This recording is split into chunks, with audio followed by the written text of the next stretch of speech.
Barroz ഡിഗാമ treasure. Malaikottai വാലിബിന് ശേഷം ഈ വർഷത്തെ ലാലേട്ടൻ്റെ അവസാന റിലീസാണ് ബറോസ്. ഇനി ബറോസിൻ്റെ റിവ്യൂയിലേക്ക് നമുക്ക് കടക്കാം. ബറോസ് സിനിമ കണ്ടതിന് ശേഷം എനിക്ക് വ്യക്തിപരമായി തോന്നിയ കാര്യങ്ങളാണ് ഈ ഒരു റിവ്യൂവിൽ ഞാൻ പറയാൻ പോകുന്നത്. സിനിമയുടെ തുടക്കത്തിൽ മമ്മൂക്കയുടെ നരേഷനിലൂടെയാണ് കഥയിലേക്ക് പോകുന്നത്. മമ്മൂക്കയുടെ നരേഷനൊക്കെ നന്നായിട്ടുണ്ട്. പിന്നെ ലാലേട്ടൻ്റെ ബറോസ് എന്ന ക്യാരക്ടറിൻ്റെ ഇൻട്രോ, പിന്നെ ഇതിലെ ആനിമേഷൻ ക്യാരക്ടർ വുഡുവിൻ്റെ ആനിമേഷനൊക്കെ അത്യാവശ്യം സ്റ്റാൻഡേർഡായിട്ടാണ് തോന്നിയത്. പിന്നെ ഇതിലെ ഇസ എന്ന് പറഞ്ഞ മെയിൻ ക്യാരക്ടറിൻ്റെ ഇൻട്രോ, അങ്ങനെ ഓരോ കഥാപാത്രങ്ങളെ പരിചയപ്പെടുത്തിക്കൊണ്ടാണ് സിനിമയുടെ ഫസ്റ്റ് ഹാഫ് പോകുന്നത്. ഫസ്റ്റ് ഹാഫ് ഇത്തിരി ലാഗായിരുന്നു, എന്നാൽ ബോറടിപ്പിക്കുന്ന പോലെയൊന്നുമല്ല. ആ ഒരു കഥയ്ക്ക് അനുയോജ്യമായുള്ള രീതിയിലാണ് ഈ ഒരു സിനിമയുടെ പോക്ക്. അതായത് വളരെ പതുക്കെയാണ് സിനിമയുടെ സ്റ്റോറി ടെല്ലിങ്. പിന്നെ സെക്കൻഡ് ഹാഫിലേക്ക് വരികയാണെങ്കിൽ ഒരുപാട് വിഷ്വലി സ്റ്റണ്ണിങ് ആയുള്ള സീനുകളൊക്കെ ഉണ്ട്. സിനിമയിലെ ലാലേട്ടൻ്റെ പ്രകടനം നന്നായിട്ടുണ്ട്.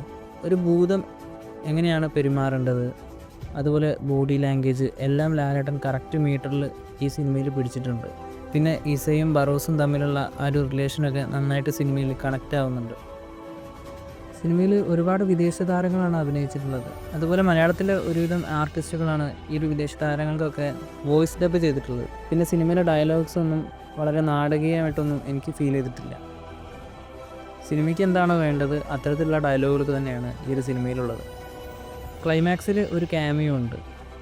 ക്ലൈമാക്സ് ഇത്തിരി വലിച്ചു നീട്ടിയ പോലെ എനിക്ക് തോന്നി. മൊത്തത്തിൽ ബറോസ് സിനിമ എങ്ങനെയുണ്ടെന്ന് ചോദിച്ചാൽ 3D എഫക്റ്റുകളൊക്കെ കൊണ്ട് ഒരു വിഷ്വൽ ട്രീറ്റ് ആണെന്നും ഇമോഷണലി കണക്റ്റ് ആവുന്ന ഒരു സ്റ്റോറി ആണെന്നും പറയാം. എന്തായാലും ലാലേട്ടൻ്റെ ആദ്യ സംവിധാന സംരംഭം മോശമായിട്ടില്ല, എനിക്ക് വളരെയധികം ഇഷ്ടമായി. അതുപോലെ കുട്ടികൾക്ക് ഈ ഒരു സിനിമ നന്നായിട്ട് വർക്കൗട്ടാവും. കാരണം കുട്ടികൾക്ക് ഇഷ്ടപ്പെടുന്ന പോലത്തെയുള്ള ഒരുപാട് അഡ്വഞ്ചറസ് ആയിട്ടുള്ള സീനുകളൊക്കെ ഈ ഒരു സിനിമയിലുണ്ട്. ഒരു ഫാൻറ്റസി അഡ്വഞ്ചർ സിനിമ പ്രതീക്ഷിച്ച് നിങ്ങൾ ഈ ഒരു സിനിമയ്ക്ക് പോവുകയാണെങ്കിൽ എന്തായാലും ബറോസ് എന്ന സിനിമ നിരാശപ്പെടുത്തില്ല. ADN നാദാശരത്തിൻ്റെ മ്യൂസിക്കും മാർക്ക് ഹീലൻ്റെ ബീജമൊക്കെ എന്തായാലും ക്രിസ്മസ് കാലത്ത് കുട്ടികളോടൊപ്പം ഇരുന്ന് കണ്ട് ആസ്വദിക്കാൻ പറ്റിയ ഒരു നല്ല ചിത്രം തന്നെയാണ് ബറോസ്. ചെറിയ ലാഗുകളൊക്കെ അവിടെ ഇവിടങ്ങളൊക്കെ ഉണ്ടെന്ന് ഒഴിച്ചാൽ ബറോസ് എന്ന സിനിമ വളരെ വിഷ്വലി സ്റ്റണ്ണിങ് ആയിട്ടുള്ള ഒരു സിനിമയായിട്ടാണ് എനിക്ക് തോന്നിയത്. ബറോസ് സിനിമ നിങ്ങൾ കണ്ടിട്ടുണ്ടെങ്കിൽ നിങ്ങളുടെ അഭിപ്രായം താഴെ കമൻറ്റ് ചെയ്യൂ. ഇനി ബറോസ് സിനിമയുടെ ബോക്സ് ഓഫീസ് കളക്ഷൻ റിപ്പോർട്ടുകളുമായി നമുക്ക് മറ്റൊരു വീഡിയോയിൽ കാണാം.